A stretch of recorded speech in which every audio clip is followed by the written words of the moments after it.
But that's what I probably think, because like if you look at everybody else he fought before that, nowhere near the type of pedigree Lomachenko had. But Lomanchenko was coming off that loss to Salido, and then so he probably thought he was hype, and then got beat up, and then and now he elevated his game and all that other stuff, and then Lomachenko did all great. But at 135, I knew he was way too little for 135. He was looking small. Yeah. So yeah, he thought he could pull it off.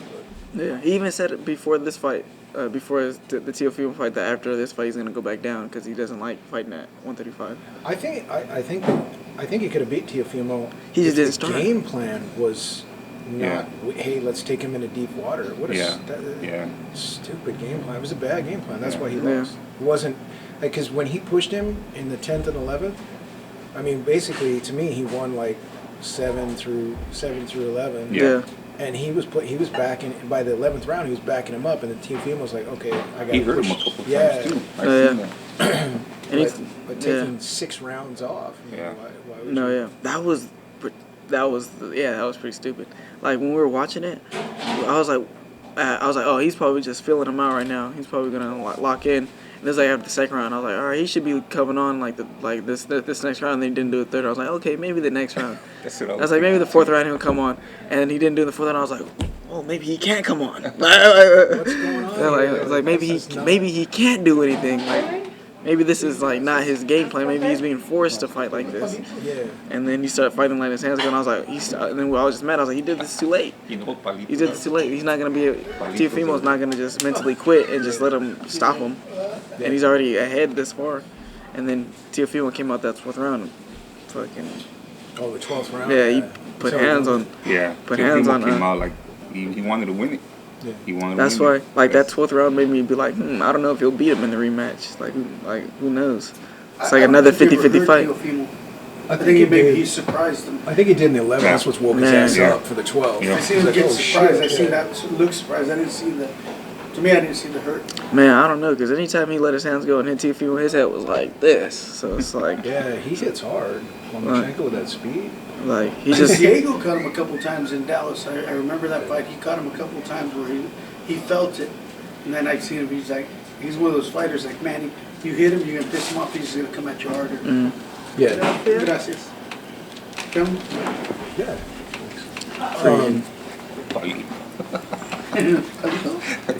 But yeah, Diego was saying that he goes, it's not Teofimo's power. He goes, I've been hit by harder. He goes, it's the way he disguises his punches. He goes, I didn't see when he connected. He goes, I didn't see those punches. Yeah. He goes, he's very sneaky about how he throws, his timing, just little subtleties that you wouldn't know unless you fought him. Yeah. Where he changes his timing, changes his pressure, like the way he. He's not always throwing, he doesn't always try to hit a home run. Yeah. And so you don't know if he's going to throw hard because it looks the same. Yeah. That's what Diego's saying. That's exactly what we were talking about earlier. Those change of speed, the change of, when the fighter's not expecting. Those are the ones that sleep people, and they don't see it, and they can't brace for it. And they're prepared. Yeah, if you're changing your power all the time, you don't know what's coming. That's normally how fights in a knockout. It's either accumulation or a shot they didn't see from a guy that hits hard. Yeah. Santa Cruz. Man. And it was crazy. It was like, you ever talk to a fighter at weeks or after they get knocked out? They never remember shit from the time they get knocked That's out. what I've heard. For like 24 hours or until the next morning. Like literally, they're zombies for the whole time. I was snowboarding one time and I hit my head. I got a concussion and didn't have a helmet on. And I went down the hill, and I don't remember coming down the hill. I remember going to my car and sitting in my car for a bit, but I don't remember going down the hill. I was just like completely Never not been there. knocked out, man. Never. That reminds me of what the Roger Mayweather and Chavez Sr. fight, when the second fight, when Roger was like, I hit him with a right hand. I don't know how that should have knocked him out. And then Chavez Sr. said in the interview, he's like, man, he hit me with a right hand, and I didn't remember nothing till the fight was over. I just I don't remember nothing from that point on to the end of the fight. I don't remember nothing. So it's like, damn. Yeah. So I was like, they must be talking about that same right hand. Condition is important. Yeah. Conditioning and muscle memory. Yeah, 'cause he was just fighting off muscle memory. Like, he just wasn't even there. That's crazy. So, yeah, hopefully I'll never experience that. Because as a fighter, like, when you're training, you do things over and over again. So when you get in there, I mean, obviously you're thinking, but your body's reacting, right? Yeah, that's facts. It's not I'm thinking about it, then I do it. You're doing it as you're... Yeah. It's like a lot of things that you don't... It's like a lot of things that you're setting up, that you kind of know you're setting up, but the way you're doing it, it's like you didn't, like, break it all the way down that far to do it that way. You know, I don't know how to describe it, but yeah. Because everything's in there, it's, like, slowed down. It's like... It's kind of surreal. It's like everything's... Even though it's only like 20 seconds or 10 seconds, it's like broken down. Like there's 5 seconds in each one of those seconds. Like, because you're seeing everything, you're watching everything, just like so locked in. Yeah. And then your body just reacts like instinctively, like he said, from muscle memory and all that stuff. Training, man. Yeah. That's what kicks in. Slow motion, huh? No, yeah, everything's like slow motion for real. Like when you, especially when you look back on it, it's like, dang. It's like I remember this happening way faster, like way slower, but it was only like 2 seconds. It's like 2 seconds, but so much stuff went through your mind in that like 2 seconds about what you're doing. It's pretty cool. That's why I like sparring and fighting, because this is the only time you're only thinking about what you're doing. It's like the main time that you're really focused on just doing what you're doing.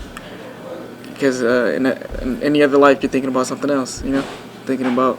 You got a good point. Like right here, you're probably thinking about like, man, I gotta go pay a bill later today, or man, I kind of gotta poop or something. You never know what's going on. Someone said, well, you just sitting down talking to them. So, but when you're fighting, like for the most part, if you're locked in, you're just locked in on what you're doing, what you can set up, what you can land, what to get out the way from, what to like avoid. You know, trying to see where you can get in. So, it's pretty dope. That's why it's like therapy. Like when I don't spar, when I don't get in the ring, if I don't spar or fight for a while, I start getting like cranky. Like I start like. Put on your glasses and man, get crazy. start turning back into like what I was before boxing, and it's all because I haven't let that anger out. Like even when you train, it's different. Like training, punching the bag is different when you're hurting somebody or someone's trying to hurt you. So like that, it's like that's therapy right there. Like hitting the bag is cool. Don't hit back. It doesn't exercise your reflexes. Like hitting the bag is cool, yeah, but like hitting somebody's way more therapeutic for some reason. That's crazy to think about it. I never thought about it that way. Like, how many people for that long time are that focused on one task? Like hyper focused, without any thoughts of anything else. Mm-hmm. You're just focused on that task. Like, Yeah. what other career do you do that besides? And you see what happens in the ring when someone's not focused on that task. That's when they get caught with something. They're like, damn, he lost focus. He was trying to please the crowd. He was trying to, like, showboat and all this other stuff, you know? So that's when people get hurt. So, like, you really got to be focused, like, the whole time to make things happen your way, you know? Okay. So. Amen to that. It was Pacquiao Marquez 3. And I can't say on camera, but some shit happened in the locker room. That whole week was not good for him. And For which one? Pacquiao Marquez 3. For which person wasn't good for I'm sorry, Pacquiao. Oh, okay. Pacquiao had some personal issues. Oh, okay. He was not. They said he was watching a basketball game. Yeah. The fight was late. He wasn't coming out of the locker room. Yeah. So I finally got him out. And he fought, and I mean, he won the fight. Yeah. But most people think he lost. Yeah. But he looked like shit because his mind was on all the crap that happened. Going on. And he looked terrible. That was the worst fight. Yeah.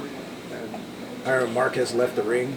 He didn't stay for an interview. He was so pissed. Man, they burned him though a couple times. Like the first Pacquiao fight, that's when he got knocked down like 3 times in the first round, and then he damn near won every round after that. That sucked. I know that hurt. It's like, damn. And he got his revenge in the 4th. No, yeah, the third fight, they call it a draw, didn't they? No, the first one was a draw. The second one was a Pacquiao win, and the third one was a Pacquiao win. Oh, okay. The fourth one was a knockout. Yeah, when he knocked him out. Dude, the build up to that fight, you could tell everyone, Bruce Trampler, all these guys were, oh man, this is not going distance. It These was- guys, like, Yeah. there's some serious. Was it the fourth one or the third one that Marquez was drinking his pee? Man. That was the third one. It was the third Yeah. one. Oh, no, That that was dude's Mayweather. That was when they first recorded it. It Yeah. was 24/7. Yeah. When he was in that chamber and he was in there drinking his pee. He said the It's like, nutrients. dude, It's like, bro, you don't need Just- those nutrients. your body- Your body expelled it. Just Yeah. drink another vitamin. Yeah, like, bro, you can just take vitamins. Like, your Just body take didn't want another those one. nutrients. That's why it's outside of your body. Dude, it's tripping. You just wanted that mental edge. You needed something. It's like, man, I'll be damned if I lose to a dude to drink his own piss, man. It's like, you gotta, like, man, you can't let this piss drinker beat you. Dude, when he knocked Pacquiao out, the in between rounds, they were gonna stop the fight. Like, one more round, man, that's it. Because he broke his nose at that point. Because when he knocked Manny down the first time, you could fry an egg on Manny's head. He was so pissed. Yeah. And then from that point on, he just went at him, and they were and then he busted his nose Yeah. in the round before. Yeah, Marquez was Full, his nose was over here. concussion, You yeah. see the Yeah. you see the shot of him when he won. His nose is like on the side of his face. Yeah. And he was done, and then he just Caught him. Timing. Caught him. Yeah, and you can see Yeah. him just setting it up, just going back. You see and the- as soon as Manny starts getting that little bounce, he knew he was going to come in Yeah. and just caught him. You see the video of him working on that same shot in training, knocking people out? Oh, Nah, yeah. Yeah, it was like, so, like, they're like, it's a lucky punch, but then they, like, posted a video of him sparring, doing the exact same thing, southpaw with that exact same punch, and Did dropping the people. hippity hoppity like them? It's like hippity hoppity like a bunny rabbit. But think about it. Everybody knows Manny does that, right? Yeah. It took Marquez 4 fights to figure out the timing of it. Yeah, and that's like what people say is like, oh, when they see you, they already know what you do. It's like, yeah, you can know exactly what someone's gonna do. Tell them when you're gonna do it, but when they're in there, they gotta stop it, and it's like it's a lot harder than it looks. When you have foot speed and hand speed. Especially like I tell people, like, when you hit hard, you can get away with a lot. If you can hit, you can get away with a lot. And Pacquiao can hit, so he got all those little bad habits. This comes obsolete because you don't want to. Wilder's a perfect example. Man, yeah, you gotta. Man, Wilder's acting like a sucker right now. Man, I can't even talk good about Wilder right now. He's acting like a such a sucker. nice guy too, and he's just making Man. an idiot out of himself. I don't Man. You can't let it go. Dude, like, you gotta just, like, I mean, Oh, the water thing? he's accusing he's accusing everything, a man. two-time world champion. Like everyone, I've never met him, but it is what's the guy's Mike name? Breland? Yeah, Breland. Everybody says he's the nicest guy, and he's accusing him Of doing drugging him. drugging him, doing A muscle shicey relaxer stuff. or Yeah, something like, that, right? it's like, Well, bro. they started with the glove. The gloves were legally on. And Yeah, and then he said there's like an egg weight, and there's like an egg shaped weight because it caused a dent in my head and all that stuff. It's like, bro, if someone had a weight in their glove and they're punching you with the weight, it's gonna hurt his hand.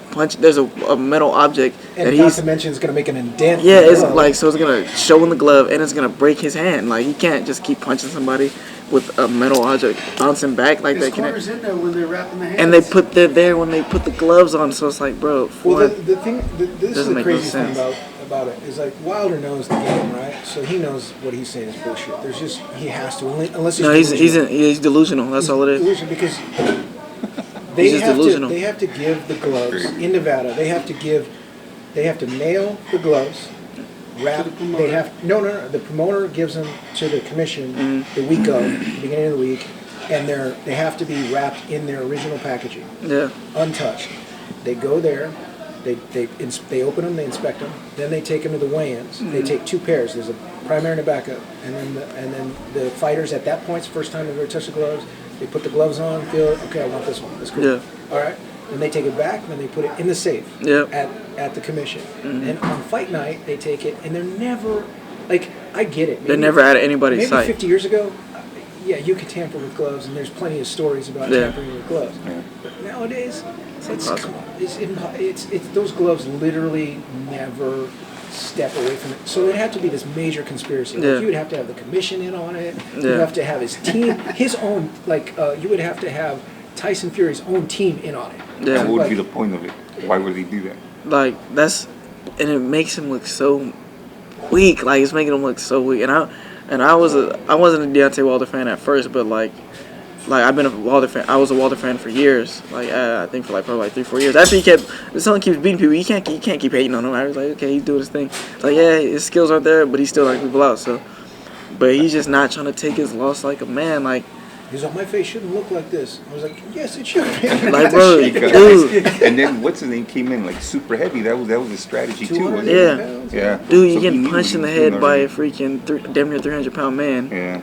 Like, maybe even at 300. Who knows if he went up more? I don't know how these heavyweights. Yeah, if he they don't- weighed in at 280. Yeah, so it's like, who he knows was if he went up more? 315, right around there, 320. So it's like, you're getting punched in the head by a 315-pound person who knows how to punch, like knows how to fight and all that stuff. That's And he has probably why. speed. Yeah, and And that's he has probably why. Well, it's the mentality. Like me, I hate losing more than I like winning. Sounds I about think right. that's But it would make you delusional? I mean, Yes. And we were just talking about all those hits, man. So Yeah, maybe man. all those hits are starting to Because he did take some beatings versus Ortiz before he knocked him out. Like, we do forget that. Yeah. Like, in a lot of fights, he was getting punched on a lot. He takes Gets a lot of punched on a punishment lot. to land that one big Yeah, punch. he's got a So- little nugget too. His head's small. Yeah. Look at Tyson Fury. He's got a big old watermelon on his head. Yeah. He's a big. No, yeah, he's a big dude. But so that's probably what it is, man. Like, but he's definitely delusional right now. Man, it's messed up because he's dragging this dude's name through the mud, man. Mike Breland should sue him for defamation. But he's Mark Breland was an awesome fighter. I loved him. there would be no discussion of a third fight if he didn't stop the fight. man. Because he would have if he wanted to go out on Shield, Tyson would have continued. He to definitely destroy would have. him. He definitely put him on. There would be no need for a third. If the corner didn't stop it, the ref was gonna stop it. And then you're already blaming the ref too, as well as Mike Breland. He's already throwing the ref in there. So it's like, man, dude, you gotta just Give him like, another week and they're gonna go. Shh. nah. The This is the fight's months past now. You would think this is like, this No, is he 2 keeps weeks adding. after. He's been building. Oh, I thought you meant it was gonna go away. Like, He's gonna add something else. Yeah, No. like he's been building and building. No, man. He's to the point where like, okay, that's enough. The fight ain't gonna happen. like, man, when you really think about, he's made so many. At first, it was like, man, pick an excuse. Like, a lot of times, because there's something wrong with everybody. Like, there's always something wrong with a fighter going to, especially at that level. Like, at this level, there's something wrong with somebody before every fight. Yeah. So you don't want to mention it because it sounds like an excuse. Even if it's the truth, it sounds like an excuse. So you just shut up about it. You just be quiet about it.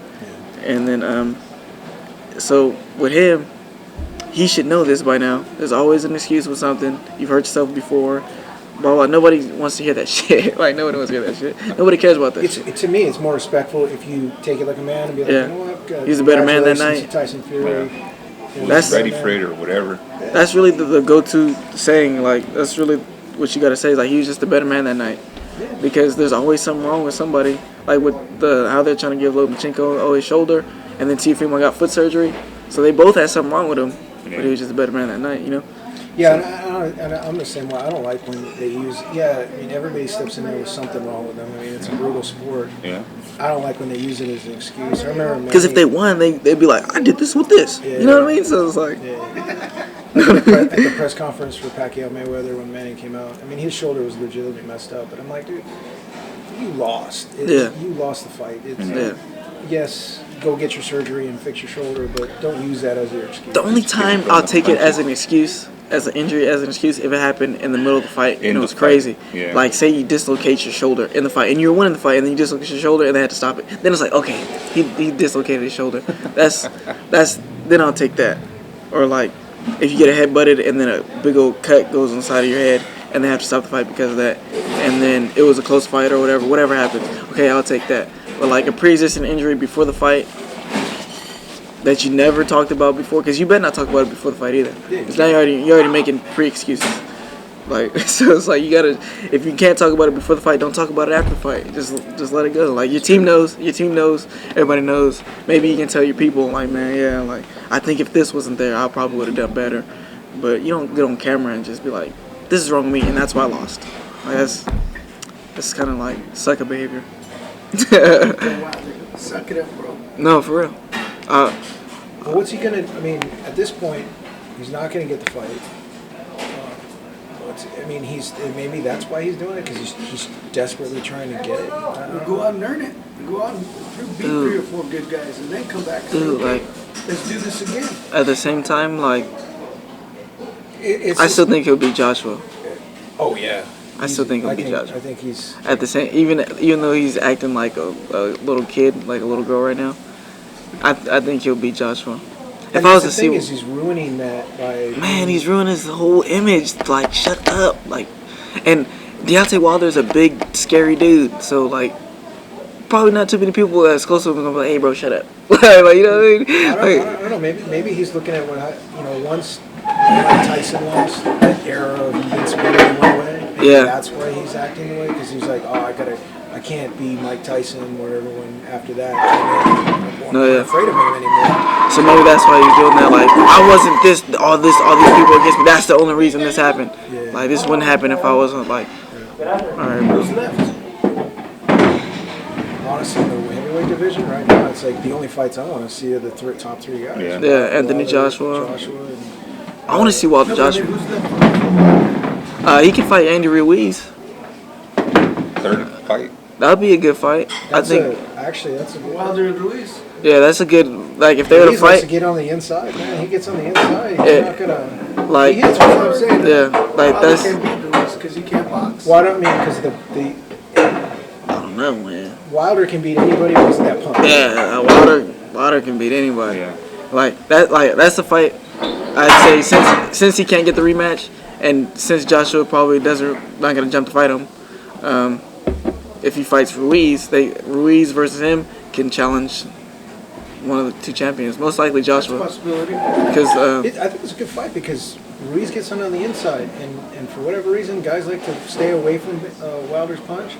But if you're on the inside, he's not going to Can't get extend. No, yeah. No. But You're the not gonna thing, get the end of the punch, that's what I say. that's gonna be, if that happens, it's gonna be a super entertaining fight because Ruiz gets hits with right hands. He eats right hands. Like, his defense isn't bad, but he, like, in any fight, you see him get hit with a lot of right hands. It's like he's there for the right hand, and Wilder got that deadly right hand. So it's like, if Wilder catches him, it's a wrap. If Wilder catches anybody, it's a wrap. To be honest, like, Oh, the last Ortiz knockout. man, Oh my God! He just he was folded getting up. beat. It wasn't even. It didn't even look like he threw full power. No, it was yeah. like it was a short and he punch. Boom. killed him. But his whole body just Yeah. shook. Man, that's why I like. Once I stopped going for Wilder to lose, like I think like 3 years ago. Like 3 years ago, I stopped. I was like, I just started being a fan. I was like, man, you got me. Like, it's been so relaxing watching him fight. Because if you're against Wilder, you got to be on the edge the whole fight. Like, man, this dude can sleep anybody. So, like, for example, the second Ortiz fight, I was watching it with Lionel and the squad and all them, and they hate Wilder. And because, like, I see why, because they like technique, and he don't really have none, and they just hated him. And then they don't really hate him for real. They just didn't like him. They just can't wait for him to get beat. Ortiz is better than him, so they think Ortiz should beat him, and he's like, Ortiz is gonna beat him this time. So we were watching at my cousin's girlfriend's house. We're all chilling, watching the fight, and I'm going for Wilder. So I'm like, I'm not worried about nothing. I'm just chilling. He's getting beat up for like the first 3-4 rounds, and they're like, see, he's gonna stop him this time. He's gonna beat him this time, and I was like, I'm not worried about it. We'll see. I was like, we'll see what happens. And they're getting hella hyped, but anytime Wilder threw a punch, they're like getting hella nervous. They're just going on an emotional roller coaster. And I was just chilling. I was just laughing. And then and then Wilder finally caught him, like with that shot, and slapped him and just made him go. Dead silence. just made him have aneurysm or something. I don't know what was going on. And and they're like, no, and I just got him. I started laughing. I was like, that's what I'm like. And I just started talking hella shit. Like, immediately, I was like, he's the GOAT. I was like, he's the GOAT. They're making him hella mad. Just saying Tiger. It was hella funny. And I was like, this is why you gotta be a Wilder fan, man, because you don't care if he, like, I don't care if he gets beat up. I expect him to get beat up, and then he knocks people out. So The look of frustration on Ortiz's face when he left the ring. He was like, just such disappointment. Yeah. Because he was winning the fight. Like, I had that. What happened? he was winning both of them. So it's just like, God, like, it's like this motherfucker. Like, It's just that it's random like, punch. Yeah. But I mean, if Tyson Fury set the game plan, and anybody does that for him, I mean, obviously Tyson was bigger, but Yeah. if you pressure him and put him on his back foot, especially because he's got no... and he waits too long. I'm like, man, his trainer's just like, bro, this dude's best punch is a straight right hand. How you don't know how to throw a lead right hand? He don't know how to throw a lead right hand for nothing. He don't know how to throw nothing. He just knows how to throw the 1-2, slappy left hook, and that's it. It's like, bro, how does he not know how to throw a lead right hand? And this is his best shot. Imagine if he threw a lead right hand. Imagine if Wilder learned how to throw a lead right hand, or threw like some real combinations. If you know how to do some like Oh my goodness. He didn't want to learn, or else he would. I mean, he had Mark Breland. Yeah, that's true. Are you kidding me? They brought Breland in to stabilize the camp, you know, because they needed that experience. His 1-2 is amazing though. Like if he's going forward and you get that 1-2 off, he's good. But that's all they worked on. They just like they let him be a one-trick pony. That's all he needed, as we can see. Yeah. Roy Jones keeps on offering. He goes, man, I'll bring him into camp. I'll teach him how to use his left hand. He learns how to use his left hand. He's dead. Like, you're not going to do Roy Jones. I mean, come on. If Roy Jones offering you, Roy Jones, I don't know. Like Roy Jones, he was such a great fighter. Yeah. It's like a lot of great fighters aren't great coaches because Roy Jones is hella talent. Yeah. He's hella talent and athleticism. So even Roy Jones' technique is like. But if you ever watch him break down, because you know he's super smart though. Yeah, he's hella cool commentating, too. He breaks down fights. So I mean, even if he's not doing the minutes, if he's just advising and teaching, I think he can get it. I think I think he would help. I think so too. I think any I don't know. If Wilder wants help, he can get it. He has the money. He has the status. It's just. I was the same way. I didn't really think much of him. I was like.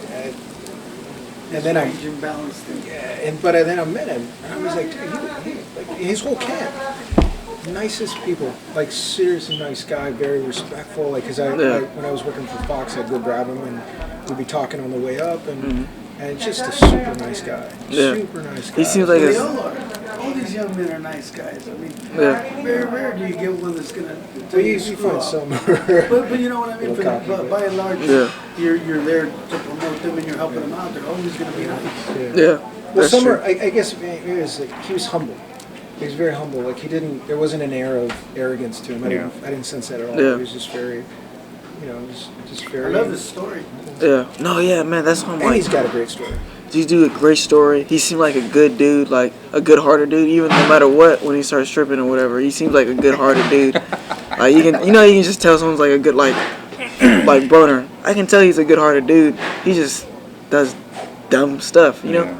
Like, and Floyd, you can tell he's a good-hearted dude. He's just like real arrogant. You know, in front of the camera. Yeah. So like, and you hear stories about these people from people that met him, and they're just like, oh, he's really a cool dude and all that stuff. Teofimo. I met him in Dallas after he knocked Diego out, and all that week his dad was pumping it up. After the fight, Teofimo came, he was dressed in a maroon suit. Kid looked great, and he asked, "Can I talk to you, sir?" I said, "Yeah, this is part of the Diego camp." And he said, "Hey, I just want to let you know that it was nothing personal. It's all part of the show, and I hope the fighter's all right." He was just so humble. I was like, "Wow!" I was blown away. The kid's got class. That's facts. Like I don't take nothing personal unless you make it personal. Like this is like I'm not the type of person that's gonna be like mugging you before the fight, trying to like act like I want to fight before the fight. Like I'm not trying to. Oh man, no. Like that's like unless they start tricking with me, like I'm not gonna just like in my mind I'm a smart guy. Like I'm always gonna be like I gotta be smart in these situations. But once you get put in that situation, you'll see how you react and stuff like that. So at the same time, like I think I'm gonna take the smart route every time, but What do you think about Teofimo calling all these guys out, or telling them that basically like stop fighting guys below your weight and step up and actually do some fights? I think he's right. Like especially because look what he did. He called out the top dudes and he fought them.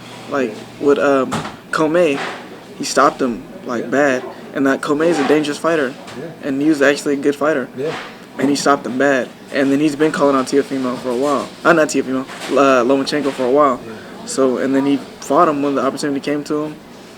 Fought him, and then he beat him. So it's like, if anybody... He's kind of like a throwback, cause, a lot of these guys, they just... Dude, he's already a great...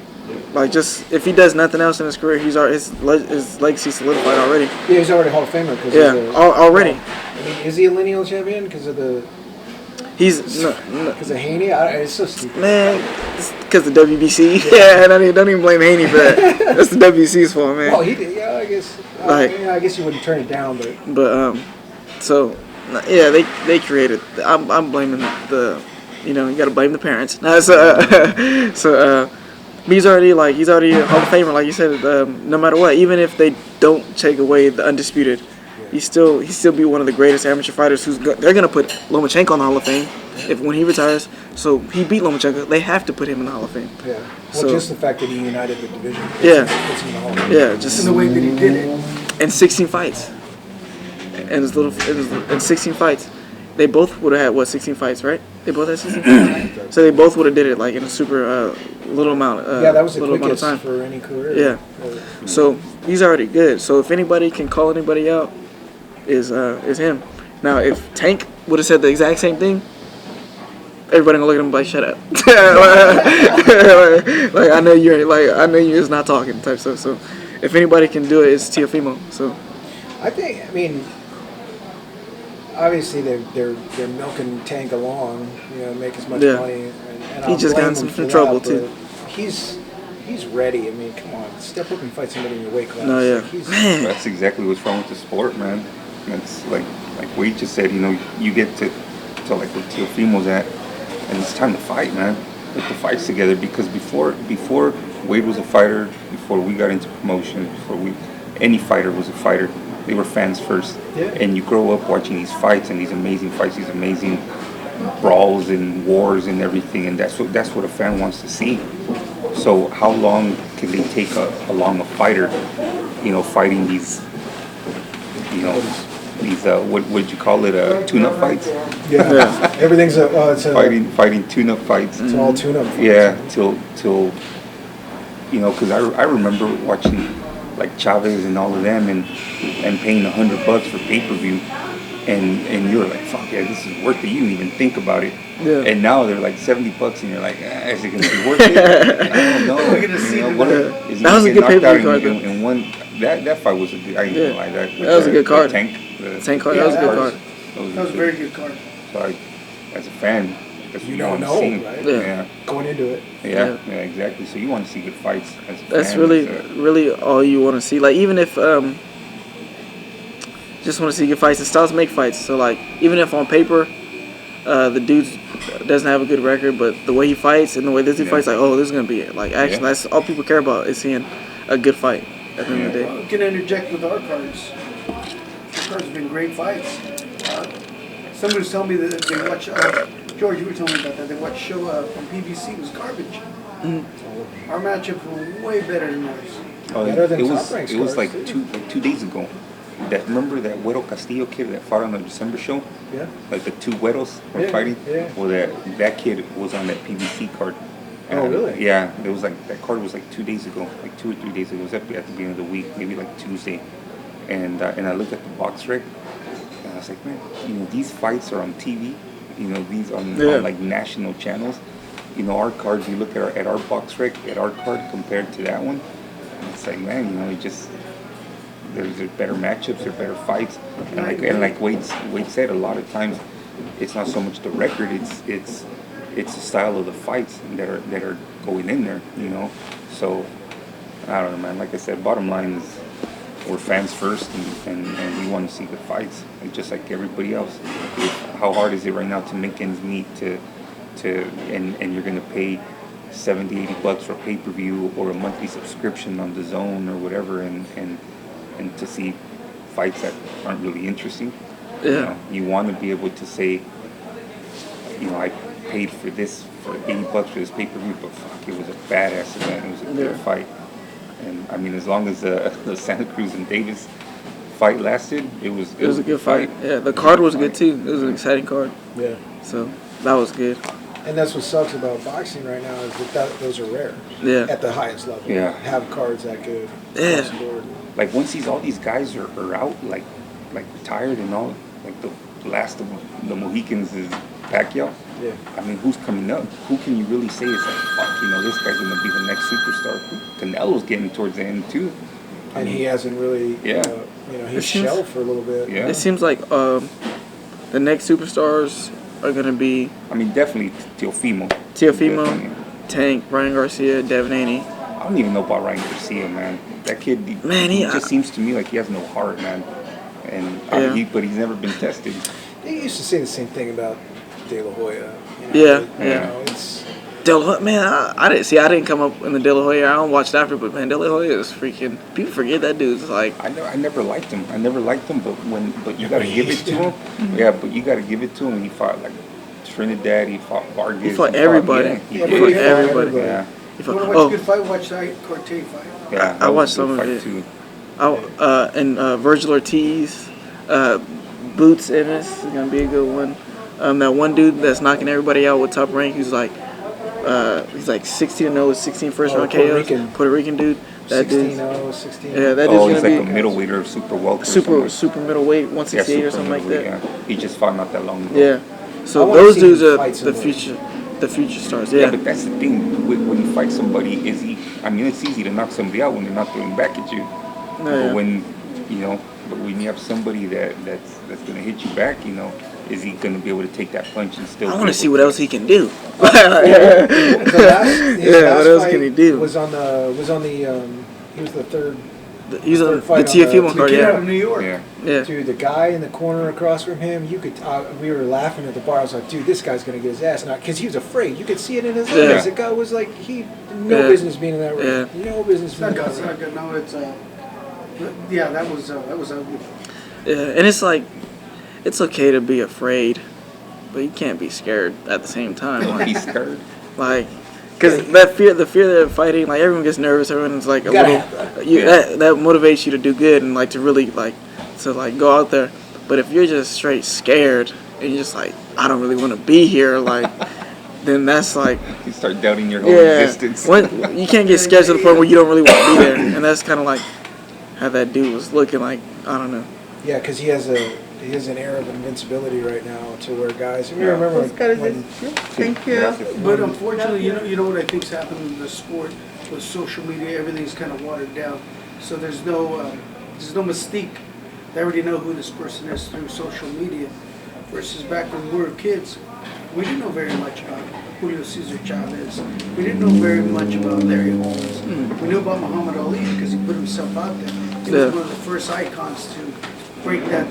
They call it the third wall, to go beyond the camera and talk to you directly. And Muhammad Ali was that.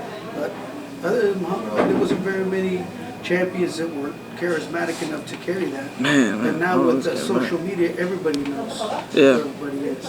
And a lot of with social media, a lot of these dudes aren't even charismatic. They just they just post a lot. They just post them beating up on green guys. So Rolly Romero. I'm not gonna say. Fight, he had a tough fight the last fight. He's a good fighter, but I didn't see what I saw in sparring and the gym. It didn't translate. Yeah. He kicked that dude's ass, but still. No, yeah. I thought it was gonna waste him. Like what? I was believing the hype. Yeah. No, yeah.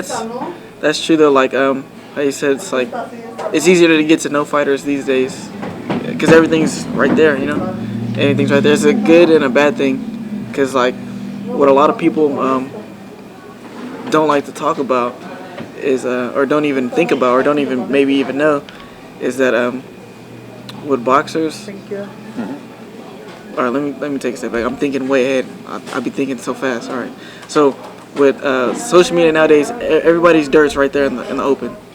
But all throughout history, boxers have always never been great people, great role models.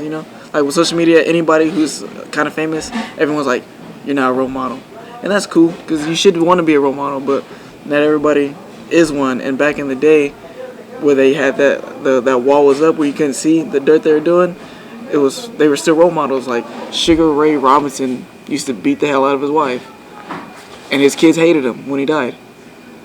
Nobody talks about that. Nobody even knows that. Nobody even thinks about it. When I found out, Nobody wants to know about that. Yeah, but and no one and they get to not know. They get the luxury of not having to know stuff like that. Social media didn't exist. Yeah, but nowadays, the reason a lot of people claim they hate Floyd so much is because they say, "Oh, he beats women, or he put his hands on women." A lot of these great fighters that you know and love, that you have so much respect for, they put hands on women. It's I don't know. It's kind of weird. It's kind of it's like a double standard type stuff. And it's also because social media is around, and if you fart, everyone knows about it nowadays too. So it's very true. All throughout history, boxers have always, fighters in general come from troubled areas, troubled past, troubled everything. That's what makes them a so, fighter. and that's there's no goody two shoes in this sport. Even the goody two shoes. De La Hoya was a goody two shoes, and he had a nose problem. So it's runny nose. Yeah, so still. So it's stuff like that. So I just feel like people should understand Like, if you really look at the history of boxing, nobody in the sport has been perfect. There's been great champions who seem like great people, and then they murdered their wives. Like Carlos Monzon. Like, man, like there's a whole bunch of stuff that's it's been very going rare on. a fighter that retires or that gets to the pinnacle, the career and is still married or he lives at home with family. Yeah, and has no dirt on them doing crazy stuff. That's why Andre was one of my favorite fighters. Is one of my favorite fighters and like my role models. Like person I look up to. I haven't met him. Oh, I met him, but I don't know him. But from what I do see and I do hear, there's nothing you really can pull up of him doing stuff like that, and that's extremely rare in boxing and stuff like that. So I'm trying to be like that. But we're talking earlier about Ryan Garcia. I was out to lunch on Ryan Garcia for a long time. I was like, he's got speed, whatever. But watching him more and more, I think there might be something there. No, yeah. I think there's some ring intelligence there that people aren't recognizing just yet. I mean, he's got the speed. And he's got Canelo. Canelo's not a fool. Canelo's probably been... He's won so... He's coaching him. So I think the kid, we might be in for something there if they cut him loose on something. Yeah. He's about to fight Luke Campbell, so that's going to be a good test. But he's been... British fighters out there. There's a lot. They got a lot of champions. Don't sleep on the UK. Don't sleep on the UK. Heavyweight champions of the world. Both the best in the world. But really, how long do UK fighters held the titles? Other than Tyson Fury, there is a few standouts. Man. But by and large, most of the UK fighters, they don't last very long as champions, or it's a fluke. Nah, I wouldn't say that because when they do get there, they're there. Name 5. Don't try me right now. Don't try my boxing history right now. Nigel Benn. What was that one dude from Wales? The middleweight. He's retired now. I think he Calzaghe or Calzaghe. Man, he beat Roy. Man, I'm mad he beat Roy Jones, man. That was a good fighter. But no, they have a lot. Like when they get champions, they're the real deal because they're like just kind of like with Mexico, they got like a couple sports that they really are into heavy. Like when I think of Mexico, I think of soccer and boxing. When I think of the UK, I think of boxing and boxing, soccer, and cricket. That's like those are the only 3, and they have like great fan bases. And there's like a lot of fighters that we don't know about that stay on that level. Since the US is like the mecca of boxing for real, like that stay on that local level. But when they come up to the global level, they're good because they already went through all that stuff. So I guess I was seeing because I've watched some of the cards they did. Wow. No, yeah, there's a lot of them there's a lot of them that aren't good. I've never been a UK. No, they're champions when they get to that level. They're there. Like Billy Joe Sanders. Man, you really tried. You tried in the UK. I'm not even from there, but you trying it right now. Man, they got a lot. So I mean, you think about it. I think they got some of the most. Yeah. It's longer in the sport of boxing than Didn't boxing start there? Yeah. Boxing started there. So yeah, but so when they get their champions, they're good. But there's a lot of local UK fighters that have good records that fought exactly like people that over there they can fight dudes that are 0-46. Like if you fight dudes like that, like there's people in the UK that are like 20 and 137, like a whole bunch of losses that these prospects are fighting. Tough guys. Yeah. Because of Mexico. Like, except it's not allowed on BoxRec. Man. So it's like there's some UK fighters. I want to go to the UK fight one of them dudes that be like 20-0, but they fought like their compiled record of people that their opponents is like 14 and 200 everywhere though. There's fighters like that. Yeah, there's fighters like that. It's part of the sport. You have to have them to develop your champions. You gotta have guys that. That's why we say when you get to that certain level, that contender level and that champion level, you got to start fighting everybody because you already should have been. You're ready. You should be. You should be ready now. Well, my hat's off to anybody that gets in the ring. I mean, because it takes a special breed to get up there and throw hands like that. Yeah. And to do it for 30 times and only win 3, and to still keep. How do you keep doing that? Yeah, I don't know how I couldn't be. I don't like doing stuff I'm not good at, man. That's why I don't partake in a lot of stuff. Guys like Mike Axel from Podesta. I'm gonna get good at golf. Hey, you know who Mike Axel, right? Yeah, he called me out, didn't he? Probably. Yeah. That dude will fight anybody. Yeah, he'll fight anybody. Knock them out. And a lot of guys too. Yeah. It gets them paid. They get to travel around the world for free. Yeah, and it's fun. Yeah, it's fun. They have a good time. I mean, I've talked to plenty of guys who were just opponents. So he called me out. Yeah, I seen it. He was like, make it happen, respect. And I was like, but I was like, if I beat this dude up, I don't get no credit for it. Like, I was not gonna do. Dude I don't even know. hasn't won in like 5 years. He hasn't won a fight in 5 years. I'm like, because when I seen it, I take a lot of things personal that I probably shouldn't. So it's like, He fought on our card in 2018. no, he's a tough dude. Like he used to be really good. Like he was good. Like Put him out too early. 5 years ago, he was like. I remember him coming up. Like he was always tough. I seen him spar at because he's a local dude. So I seen him spar at Donald's Days when I was there. Like when I was barely starting and stuff like that. Right when he was about to go pro, and seen him spar, seen him do good. He went 3-0, and they just threw him to the wolves. So yeah. That's what sucks. Yeah. Sport sometimes when they do that. Yeah, you get thrown. Yeah, you get thrown. Protect you. Get thrown straight to the wolves. So that's probably what happened to his career. He got thrown to the wolves, and that's why he has so many losses. But at the same time, dude hasn't won a fight in 5 years. Like people will make fun of me for beating him. Like they'll throw it in my face. Like, man, you fought this dude that ain't won in 5 years. I don't think so, because I mean, like we were just talking about, everybody goes through that developmental stage, developing your fighter, but once you get to that point to where all the kinks have been ironed out, and your fighter's at the perfect age and strength and everything, then that's when you start fighting people. So everybody goes through that, the opponent phase of their career. Everybody goes through that. This one dude commented on after when I posted the video of my last fight when I stopped him in the first round. He was like, he commented, and it made me feel like a whole bunch of different emotions. It made me laugh. It made me like confused. It made me mad. All types of different stuff. He said, he was like, man, he's like, you need to start fighting. Like, I don't know who this dude is. He doesn't even follow me. He just like, people posted around, so he's seen it. And he was like, he's like, man, you need to start fighting bigger names. You need to sign the Top Rank. And I was just like, it's that simple. Yeah, I was just like, Yeah, that's what I was like, yeah. It's like that's easy. It's like, hey, Top Rank, let's make it happen. Like come on, like, bro. And then he's talking about like, you need to start fighting people. You need to sign Top Rank. Like people with Top Rank are fighting people. Like, bro, like, come on now. Like, come on, you're watching glorified sparring matches. Yeah, like, come on now. Like, television. don't make it seem like you signed the Top Rank, now you're fighting somebody. Like they don't be fighting nobody too. Like, stop. Like, so I was like, for one, who are you? For two, it's not that easy. For three, they're not fighting nobody over there either. So it's like, if you think my dude's nobody, then their dude's nobody. I don't know who he is. I'm not even that type of dude, to be for real. You know, like Wilder. Did you ever see that video where he... that dude deserved it, though. Yeah, he did. That dude deserved it. Especially from what he said he was saying, too. Like, But to be a pro boxer, I mean, you're licensed weapons, that took some...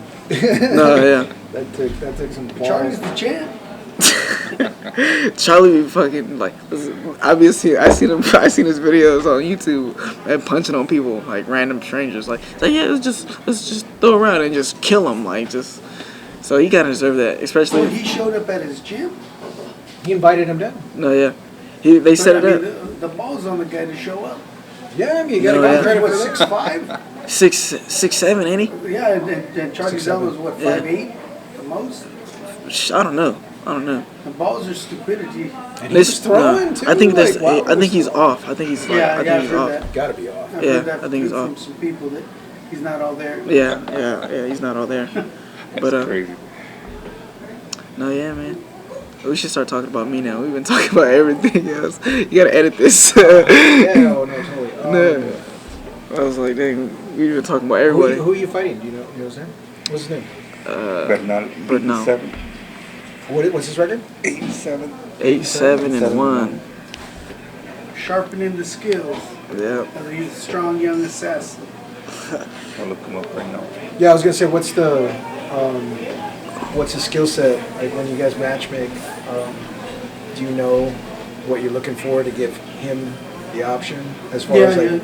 Well, as far as the criteria, you got to have somebody that's durable fighter that's got some knowledge in the ring. I'm not going to put him in there with a big heavy bag. But Juan Ramon Bernal is his name. I don't even freaking. I don't even really. I don't know I don't really have the I have the say, but I never really say anything when they discuss who I'm fighting. Yeah.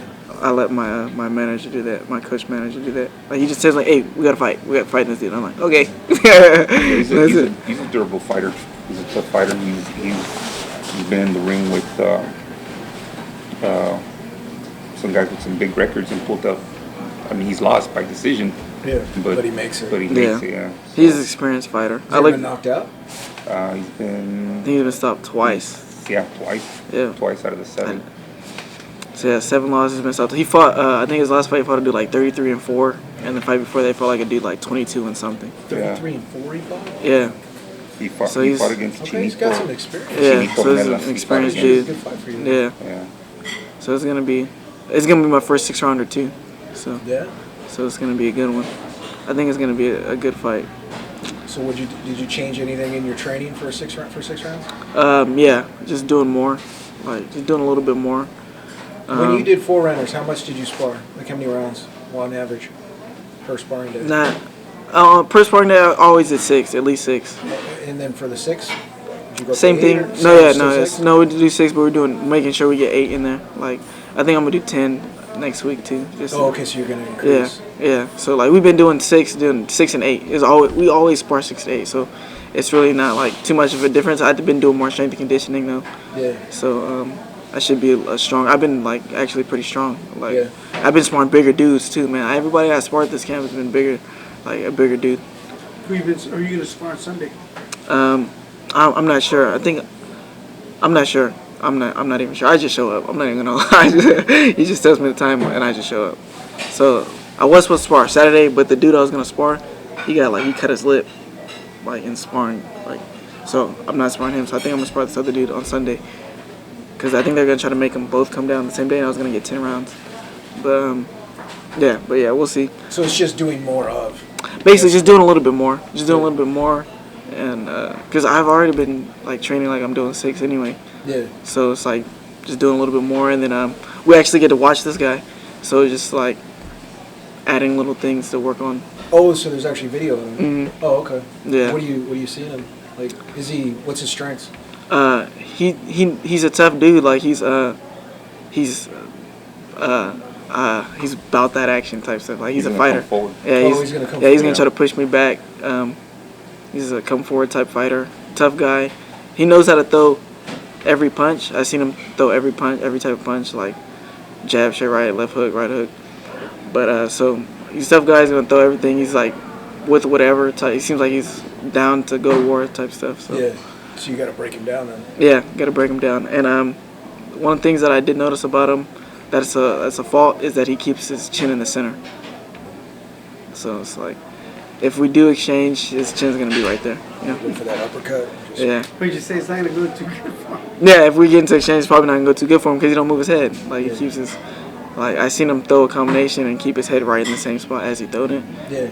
So it's like. Yeah. You know where to throw it. Yeah. So even like as soon as once I get his timing down and we get into like the groove, and your body just kind of just knows to lock on where we're at. So if we exchange, it's already gonna be right there unless he moves out the way, and he's probably not gonna move out the way because he didn't before. When he throws that hard punch. Yeah, but the thing is, he throws like hard shots. Like so, if I'm not on my P's and Q's, it can be a long night. But if I'm sharp, I can make it look easy. So as far as your mentality goes, when it comes to 6-rounder versus 4-rounder, because 4-rounders, you gotta get in there. Yeah. So yeah, we've been trying to slow down. Those extra rounds, slow down. Yeah, I've been working on slowing down the pace and like working on being at the right distance for my shots and just taking my time a little bit more since I have more time and just breaking guys down. I already have like a breakdown kind of style. I feel like a boxing kind of break you down type of style. So I feel like it's gonna show more in this next fight, and we've been working on fighting at the right distance, long range, mid range, instead of smothering myself so much. Yeah. So and taking those little steps back. So with this dude, I gotta be sharp on the defense because he's gonna be throwing as soon as I stop. So we notice he throws like as soon as you're done or like as you're throwing, he throws like looping shots. So I gotta be sharp on the defense and yeah. What are you looking to see this fight from him? You know, every fighter, I think, has to pull something out of a fighter, and I think Wade has shown his speed, his power in his last fights, and I think now it's taking that little jump with somebody a little bit more durable, and like every fighter, they get in the ring, and with those 4 rounds, you know, you got to get in there and fight. You got to go all out 4 rounds, you know. But now it's Wade's going to get to show what other weapons he has. You know, he boxes, he's moving, he can counter punch. You know, just so for us, what we're looking to see is just you know, just for him to develop and for him to, you know, start taking his time and not get in there, because I've seen him in a couple fights, especially the one with Rosas in December. And if Wade gets caught with something, he's gonna come back. He's gonna come back and he squares up. He squares up a little bit sometimes. So with a fighter that's a little bit more durable, you know, he'll be able to take his time. He'll be able to like Wade said, break him down. And I think that's what he's gonna do. He's gonna break him down. I see it going maybe into the 5th. Yeah. Yeah. Speaking of that December fight, yeah, he did wake you up with a shot, and then you came and knocked him out. Kind of nodded at him. Yeah, all right. Like, yeah. Well, if you get that look in your eyes with this guy, 'cause he's got some power. Like, I mean, as a fighter, I mean, you're in there because you like to fight. Yeah. You're being trained to be a professional boxer, but you did in the December fight. You became the fighter at that point. You're like, okay, you want to bring it? I mean, that's the look in your eyes. Yeah. You got excited. This guy likes to fight. If that happens at the higher level, or, you know, 6-rounder, Yeah. you got a kid who can throw back at you. You ever think about that? Or is the training? Are you so far into the training that you can overcome? That's like the main thing that we like. That's like how you guys said. That's one of my. It's the strength, and it's also like it's a catch. It's like a catch. So what we work on is me staying relaxed. That's the main thing they push. Like relax. Yeah. Because I'll get antsy. Like with that fight, it was a bunch of different stuff that caused that too. For one, what they told me he said before, they said he was gonna like break my jaw or something like that. Yeah. So like that, I was thinking that, and then also I tripped, like, cause I was going through something before the fight. Yeah. So like I told my coach, I was like, hey, I probably might if I can't box like that today, if I'm not moving around boxing, it's because my legs, like something's wrong with my legs. So my leg just kind of gave out for a second, and he didn't even hit me with that shot that he threw. Like, and the announcers, you guys like, oh, he hurt him. Like, he didn't hurt me. He didn't even hit me with nothing. Yeah. So like I knew that he thought he hurt me at the same time, and then I remember him saying, so I was like, oh, he's gonna get reckless, and I was like, so I knew he was gonna get reckless, try to put me down or something, because he thinks he hurts me. Yeah. And then I remember him saying that he was gonna break my jaw. So I was like, come on, motherfucker. Like, come here. I didn't know you at that point. Yeah. I was like, this guy likes to fight. So I was like, come here. I was like, because I was thinking, like, oh, he thinks everything's gonna try to. I was like, oh, okay. So it was like everything, like I said, everything happening so fast, everything slowed down in the ring. But in my mind, I was like, he thinks he hurt me. Oh, he's gonna try to really break my jaw. I was like, I'm not even. I was like, come here, I'm gonna catch you. I got something for you. That's what I was thinking. I got something for you. I was like, come on, I got something for you. So that's how I shook my head. I was like, come here. And then I had something for him. Put his chin right out there. Yeah. I definitely see the maturity level when you're coming up. Yeah. Like, this guy's going to come at you. It's something you haven't experienced. Well, you have, but this guy's a more durable guy. He's going to be coming at you. See how you're going to react to it. No, yeah. That's definitely It's all just part of that. This fight phase. This fight's definitely probably going to be the toughest. On paper, it should be the toughest fight of my career so far, just because he's way more experienced than anybody I've ever fought before, and he's been 8 rounds with some solid dudes. So freaking if it should be a good fight. I think it's gonna be a good fight. I should learn a lot from this fight. I feel like this fight is gonna elevate me, because it's gonna have to. I know there's gonna be time if the way I see the fight playing out, I feel like I'm gonna have to make some adjustments. Because he's kind of awkward, like the way he D's up is awkward, so I'm going to have to find him. So I'm going to have to take my time, find him, and then just stay sharp the whole fight. So I feel like I'm going to get a lot better from this fight. And I can see, like, I feel like if I catch anybody, I can probably put them out or put them down, or, you know. So if I catch them early, then it's a possibility it might be a short night. But I see it going either see it being a good fight, and I either stop them late in like the 5th or 6th round, or I go the full 6 and I learn. So I'm not worried about. It's a win. Yeah, as long as I see Wade winning, I don't ever see me losing. So yeah, so I don't. On the perfect stone. Yeah, so I see it being a good learning experience, and I see me, if I do get him out of there, it'll be later, 5th, 6th, and it'll be, like I said, it'll be me capitalizing on throwing my shots from the right distance and him not moving his head and getting caught with something. I see me, if I catch him early, it's gonna be because he just ran into something and I put him out. But I think it's gonna be like a good a fight for him. I have to try to break him down, and then. Either if he's gonna go, I think he's gonna go late, and if not, then that's okay with me. I'll be ready. I'll be ready to put it on him the whole time. Yeah, talk about that, because Toscano's. I mean, we've had plenty of conversations about you guys' philosophy. We talk about the top ranks and the PDCs of the world, and we're basically watching sparring with 8-ounce gloves and headgear. But you guys aren't doing that. You guys are matching these guys up tough early in their careers. There's a risk to that because you never know what's going to happen in the ring. But at the same time, you're putting on good fights. But it's also long term. You guys want to develop world champions. Yeah.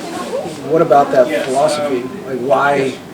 Whereas you see other guys kind of getting the easy road, you're putting your guys through some fights, some tough fights. Well, I feel like we got a good team, man. I feel like we got a good team, and Luis, that we got him helping us out in Mexico, he knows a lot of the fighters, so he knows the styles of the fighters.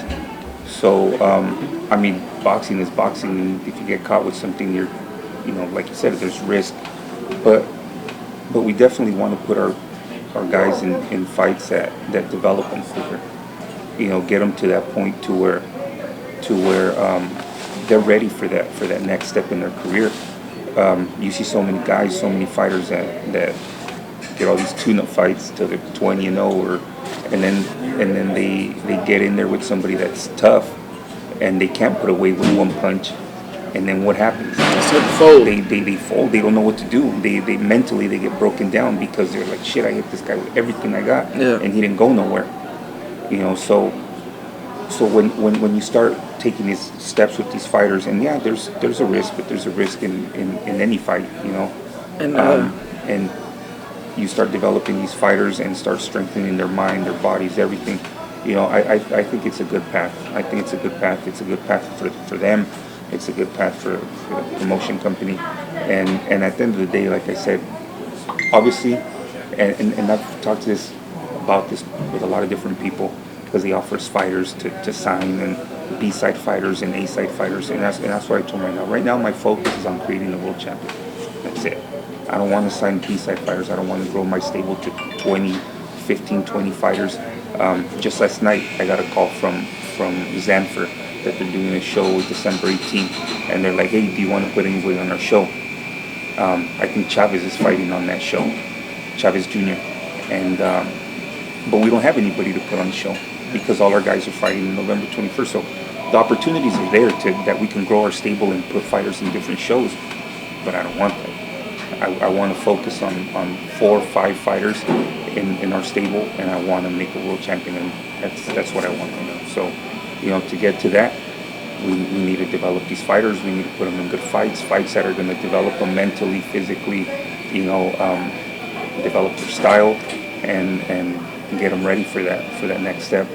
And that's our philosophy. And like I said earlier, before anything, we're fans. We're fans, and when we put on this show, we want people to see our logo and our fighters that are signed, that are in our stable, and say, as soon as like McDonald's, you see that M and you don't even see the name, you just see the M, you're like, McDonald's, hamburgers, fries, same thing with Toscano. You see the logo, even if you just see the name, even if you just see the gloves, put on good fights, it's going to be a good show. If Toscano's on there, it's going to be a good show. Yeah. That's what we want. That's what we want. And as far as the matchups go, why are we going to do when you put these fighters in with false sense of security? We don't want that at all. Yeah. And I think that building on what George said, that I think that's important for the fighters, not only for their record, but again, when they get themselves in trouble with somebody that can fight, they know how to get out. I've been here before, I've done this before, and you're not going to throw anything at me that I haven't encountered.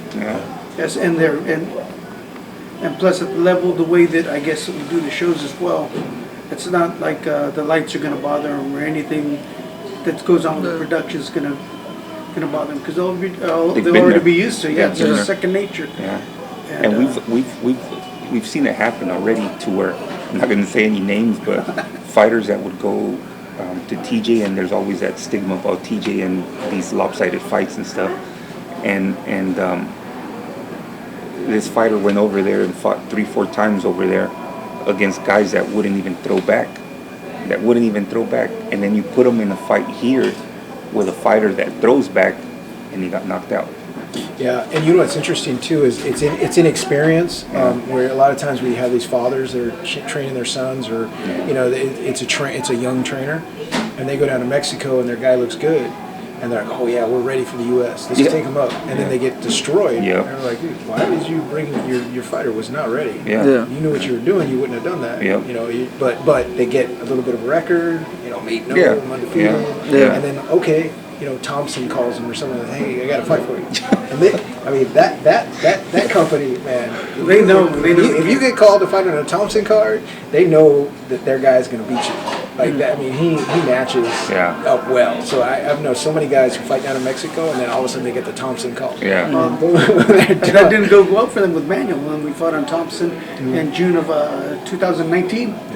Manuel went out there and destroyed their fighter. That's good, because that's. And back to the matchmaking of the fight. So our guy in Mexico, Luis Bundes, he's a fighter. And he knows the fighters. And that's an eye, man. He's got a great eye. He can tell you, okay, this is going to be a good fight for our guy. There's it's a risk, but our guy, knowing our guy well enough, he's able to come up to that challenge, and he can get over this hill. But there's he may not make it over that hill. But let's see.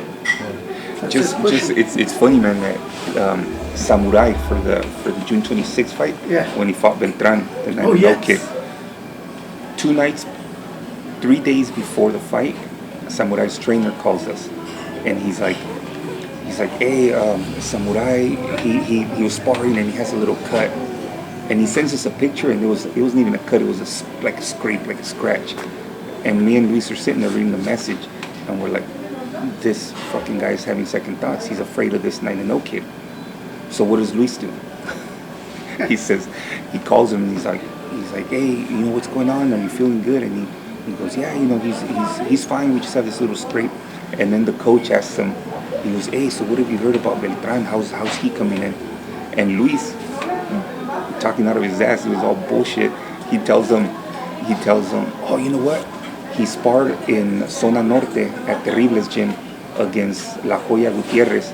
He got his fucking ass beat. He got his ass handed to him. And he goes, so he's not looking too good. All right, no. I think we'll be able to fight with the cut. I think we're good. Just like that. No bullshit. So the fight goes on. He's ready to come out. And me and Luis, that's the only fight I sat down for that night. And we're sitting there. And Luis is like analyzing everything. Samurai, he throws a lot of punches, he can take punishment. And he says, Samurai, if he comes out and gets on him, he's going to stop him. He says, but not by knockout. He's going to retire in the corner. And sure enough, that's what happened. He says it's going to happen like in the 7th round. Because he knew the amount of punches that Samurai throws. The kid wasn't used to that because, the record, and we've seen it, and he'd never been tested. That's a perfect example right there. He was coming up. He did have a big amateur background, but he was coming up, and he had that false sense of security that, I'm 9-0, and, nobody can touch me. And Samurai put it on him. So it's just how the sport works, how everything, all these steps that have to be taken and everything, But on the flip side, that sparring session, it was reversed. Yeah. Beltran had kicked the shit out of him. Yeah, but he didn't know that. He did. That's true, Beltran had beat, and that Joya Gutierrez, that's the kid, that's the guy that was signed to Golden Boy. So he's like 28-2 or 28-3. He's a good fighter, tough fighter. He's the one that beat Rosado, but they gave it to Rosado. Yeah. I was gonna say something about the when dudes get to like 20-0 without fighting anybody. they start getting scared to fight somebody. They start being like, I don't know if I really want to take this like this. Oh, everything starts to look risky. Everything starts to look risky. I wouldn't have to go too far to measure that one. Oh, man, yeah. We were talking about this morning. I don't remember. The kid from here in Stockton. Oh. I don't remember.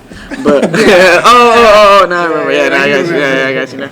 But, that's the fight I want to see. Yeah, no, yeah. For sure. Yeah, man. But it's all part of that developing, man. You got to work their minds, work their bodies, work their. No, yeah. And that's and you know, there's so much. Like you were talking earlier, everything that goes on with the managers and the promoters and the money that comes back and all that stuff. So that stuff, I'm not 100% in agreement with. But what I am in agreement with is that at the end of the day, the fighter is a fighter, and he's a fighter because of that, because he has that skill set, because he has that little fire in him. He's that special breed. But maybe that fighter's strong point isn't the business side of it, isn't looking forward in his career. Like us, every time we do an event, and now that we've been at different events in different places, there's times that we're at different events and we see an opponent and we're like, or not even an opponent, maybe an A-side fighter, and we're like, that guy's going to be a good matchup for our guy. Mm-hmm. And we're already like kind of looking 2-3 steps ahead for who we can put our guys in the ring with in the future, you know, to keep developing them, to keep. So that's like how our minds work. And if you put that on a fighter, who you want to fight next? Yeah. Hey, you shouldn't do, or you know, don't sign this contract, or don't work with this person, or don't do this, or don't do that. The fighter needs to focus on just the fight. Yeah. So all that other business side of it has to be handled by different people. So, I mean, some people take advantage of that. Yeah. And screw the fighter over. Mm-hmm. But you know, our job, like I said, is just looking to the future, looking for good matchups for our fighters to keep on developing them and to keep on moving in their career. No distractions, and that's. We talk about it a lot as our team. Being part of Toscano, we want to be a team. Yeah. Trust that we're going to do the best possible thing for your career. We're not going to put you in harm's way. And it's not smart. Why would we want to throw our money away? Yeah. And it's not really about money, but without money we can't move your career forward. We can't do what we want to do as far as the sport and be a fan and be what we're doing. So I think it's a very important teamwork. And it seems that all of our fighters right now, everybody's on board. They're with the program. They know they have to fight, and they know they're going to be taken care of when they come out to the show. As far as training, if they need something, they know they can count on us to call and say, hey, I need something. You got it. There's not going to be any hesitation as far as, oh, no, we can't do that. You're supposed to take care of that. No, if you need help, we're there to help. And we want world champions. That stuff's important. I mean, I've seen it at the top levels where guys have left promotional companies because I've talked to several guys who've left certain companies and they're like, I left because they didn't treat me well. Yeah. Like I'm making $1 million paycheck and left because they didn't treat him well. That's important. The promotional company doesn't want to pay for an extra night of a hotel, or they don't want to pay for an extra air, you know, things like that. And if you think about it, it's stupid. Like if you're making millions of dollars on a pay-per-view or on a this or on that, where you have a contract with a channel, with a TV, with a sports channel, why? It gets to the point to where it's not even about the money. It's more like the principle of it. You know what I mean? That's like just. All our shows when in TJ, when the guys get to the airport and they get picked up or they get straight to the hotel, and it's almost like they're getting to the hotel and they're expecting a hiccup, like, oh, is the room really paid for? Is somebody really going to be there to pick up? Like, they're not used to that, and it kind of sucks. You know, it's bad for the sport. It's bad, you know, but it just, to me, it just doesn't make sense. To me. You guys are changing the sport. Yeah, we talked about that. To me, if I spend an extra $40 or an extra $50 to get an extra room to make this fighter happy, to make him more comfortable, is that going to really break me? Is it going to take food off from my table? Am I going to be $50 richer, $50 poorer? What does it matter? But if it gives this fighter that sense of like, hey, you know what? I feel comfortable. They're taking care of me. Why not? Why not?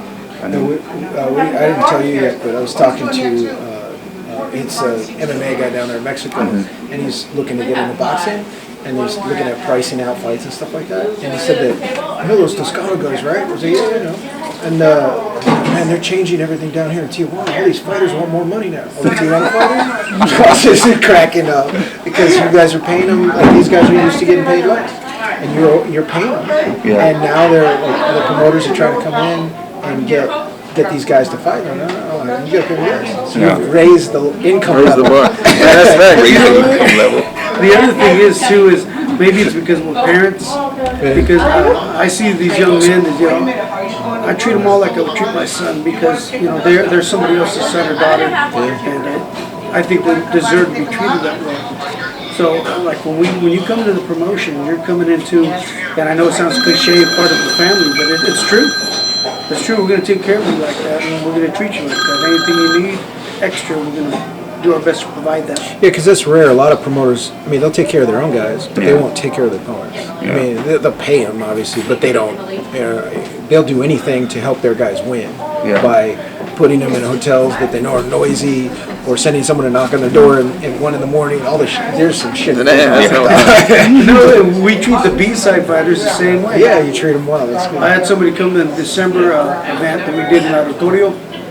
I was following the fighters and I went and gave him money, and this kid just had this look, and he looked at me and he goes, "This is the first time in my career, he fought like 16 times, that anybody's ever chased me down to give me money." Well, that's where we work. That's the way. It's just a fucking sport, man. It's like all the business side of it. Like what happened not that long ago when we were in TJ. We were again, we not gonna say no names, but one of our signed fighters, we got a call that he was on the show in Vegas. So he's signed to a promotional contract. We offered him a fight on this show, on the show that's coming up, and it was going to be a tune-up fight for him. So we he didn't take it. He was like, no, I'm all right. We signed him in March of this year, and then the pandemic hit, and then just to keep him busy, we said we'll give him a fight. Anyways, he didn't take it, and then we come to find out that he's on the card in Vegas. We call the promoter that's putting it on, and we're like, hey, this is our guy. We want talent fee, or we're gonna block him right now. Well, we didn't tell him that we're gonna block him, but we had that option to do him like that if we wanted to be an asshole. $2,000. $2,000 was the talent fee. Like, nah, I ain't giving you shit. Why is $2,000 for a multi-million-dollar or billion-dollar company, I don't know, gonna make them or break them? It's just like, it's my balls, my game, and I'm giving you shit. That's what it comes down to. And that's what, like, you look at that stuff and you're like, man, that's fucked up. If somebody did that to me and I was at that level, I would give them the money. Hey, you know what? Because I don't know when I'm going to talk to this person or see this person or need something from this person. I'm going to keep it cool with them. And it's not going to make me or break me. Here you go. But it's almost like they want to keep you down and they want to show you that there ain't shit you can do about it. There's levels, and they want to make sure that you know your level. Yeah, that they want to let you know that what level you're in. So, but everything that comes up, you're saying in Spanish, is gonna come back down. Yeah, it's gonna come back down, and tables turn. Yeah, and they turn fast. One thing I've learned in my life is that you never know. You can be at the top right now. Tomorrow you can be at the bottom. And if you make those relationships and you keep it cool with everybody, when you're at the bottom, you're never going to need food and you're never going to need a cup of water. Somebody's always going to be there to back you up like that. But if you're an asshole to everybody and you let everybody know that you're this or you're that, God forbid that you ever hit the bottom, you're gonna be screwed because there ain't nobody gonna be there to pick you back up, man. Nobody. Well, one thing that that's cool, but that sucks, is I meet a lot of people now, so now I don't remember anybody's name anymore, and I don't even remember like. You can punch you on us now, and I hear you. Like I don't remember people's name, and I sometimes don't even remember people because I'm like, man, it was so quick, and I meet so many people now that like I forget, and I feel bad when they're like, hey man, you remember? I'm just like, I don't, man, but I just talk to him like I do it. Like I talk to everybody like I've been knowing them forever. Like when they approach me or they know me, I talk to them like I know them. Well, you're a genuine person, dude. So if that happens to you, you're a genuine person. Just tell me the truth. No, I do. I don't remember you. What was your name again? You know what? Oh, all right, cool. You know. No, yeah, like just like how earlier I was like, nah, I don't remember. That's exactly how I was with this dude the other day. It was just, it's like, man, he's like, man, I remember you at the gym, and I was like, nah, I don't remember you, bro. But I just started talking to him like we were cool already, like cause we're obviously cool. Like You're you're gonna cracking up at the Banderas because he was down there at the show, and tell him what happened. Oh man, so me and Carlos sparred like a year ago or so. So we're cool. We haven't really talked like that since then, but we're still cool. So when I was coming from the weigh-ins after weighing in or doing the test or whatever, he had his the COVID mask on, and I was walking by back to my seat, and he was like, hey bro, he's like, what's up, bro? And then I looked and I didn't recognize him because for one I haven't seen him in a year, and he has the mask on. So I was looking like. I thought it was my opponent. I was like, is this my opponent trying to like psych me out or trying to press me or something? So I started kind of like looking at him. I was like kind of confused. And he's like, it's me, Carlos. And I was like, oh, what's up, bro? And he was like, cool. I was like, oh, what's that? And then once he did that, I seen him. Then I seen his brother was right there, and I was like, oh, what's up, bro? And said what's up to everybody. And they came and said what's up to my coach, and we talked. It was cool. But I was like. And I was like, I thought it was my opponent having the audacity to try to say something to me, I don't know, try to like press me like or punk me before the fight. I was like, so I was like, is this motherfucker jamming? And he's like, it's me, Carlos. I was like, oh, what's up, bro? So I just started laughing because I was like, man, I probably looked at him crazy for a second because I didn't even realize what was going on. I was just like, I was looking like, and then he was like, no. So sometimes I'd be tripping. Like George says, we're all fans, and for me, it's an honor to be able to work with the young fighters as they're coming up, work with meeting people, and just to get to be part of the greatest sport. No, yeah, it's dope to because boxing it's really a small world. It's like really like it's big, but it's small at the same time. So it's cool to see people that you've been in there with on TV. Like, man, I sparred that dude. Or like the other day, on the undercard of the Santa Cruz fight, Mario Barrios was on there. I sparred with him like a year ago, like at Virgil's gym. And I was just like, man, I sparred with that dude. I was like, he's gonna stop this dude. And I told him like exactly when he was gonna stop him, and I was like, how he was gonna stop him because I seen the other dude fight before too, and it all came true. And I was like, man, I know boxing. I was like, I was like, I know what I'm talking about. Like, that moment when you realize, hey, I know what I'm talking about. I was like, man, I know what I'll be talking about. So this is like, but it was cool to see him on TV defend his title, and I sparred with him even though we only sparred. I think we sparred twice.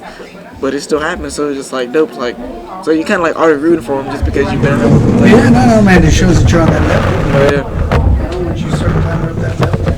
Yeah. It's a small world. Boxing is. Yeah, it's very like within 3 people, you know, someone knows who you are, you know, and you know if you're legit or not. And it's a tight knit group. Like, I've met a lot of people try to get into boxing.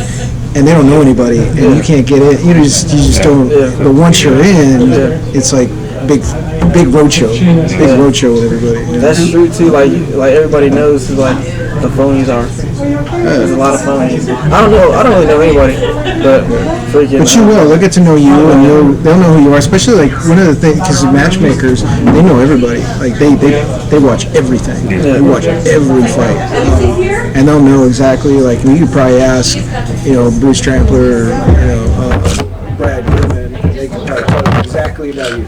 Because that's their job. That's their job. You know, they know you, and so it's one of those worlds because it's such a small world, and you have to know everybody in order to be successful at it. You know, that's just. We're blessed. We were blessed. You know, with, like when George said, "Hey, we're gonna do this thing. Let's take it to the max." It's all right. This is our philosophy. We're gonna not bullshit. And we're gonna do everything we say we're gonna do. We're gonna do it. And if we have to talk to somebody, we're not going to do a deal over the phone. We'll travel to you and go see you. Yeah. And that's been our... Feel that energy.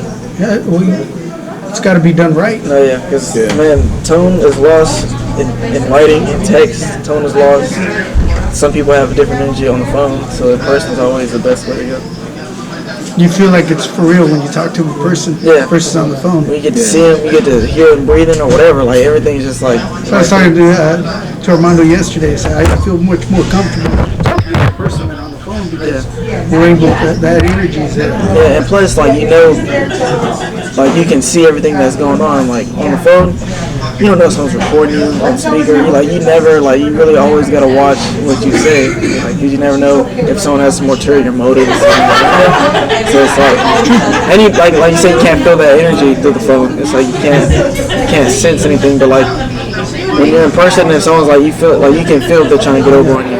Yeah, like you can feel it, but on the phone it's kind of like you can't really tell. It's harder to tell because you can't see the body language.